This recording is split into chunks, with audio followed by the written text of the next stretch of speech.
Febi Bilstein recommends that any diagnosis and maintenance is carried out by a fully trained vehicle technician. In this video we are looking at a suspension strut top mounting, which is a common suspension wear item that affects several popular light commercial vehicles. During the life of the suspension unit, the damper and spring have to expand and contract millions of times, enduring the stress of all the road surfaces that the vehicle is driven on. This includes unmade and damaged road surfaces, which bring extra stress on this unit.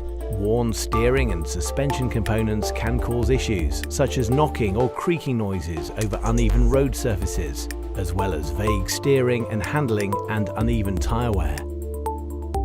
With the vehicle raised and the wheel removed, inspect the wheel and tyre for any damage and check the tread for signs of uneven wear. Also inspect the wheel bolt threads for damage and replace as necessary. Remove the suspension strut assembly, removing all associated bolts and fixings, supporting any cables and brake pipes from being stretched or damaged. The suspension unit comprises of a damper unit, including a piston protector, road spring including retaining cups and fixings, and a suspension strut mounting.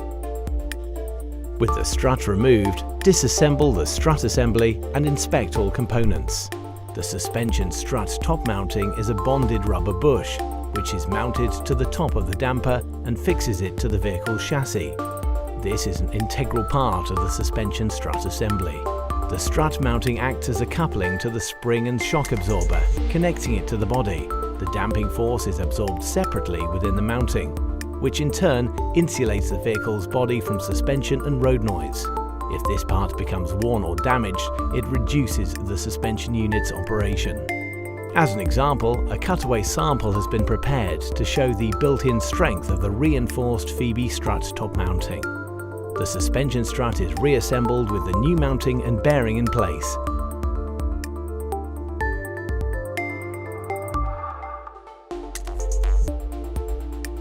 This is then fitted to the vehicle. All bolts and fixings are tightened to the manufacturer's torque settings.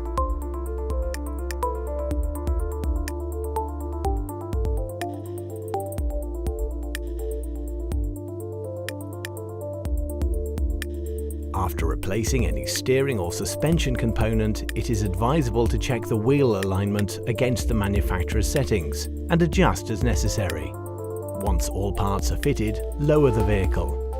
Finally, road test the vehicle to check for correct operation of the suspension and steering.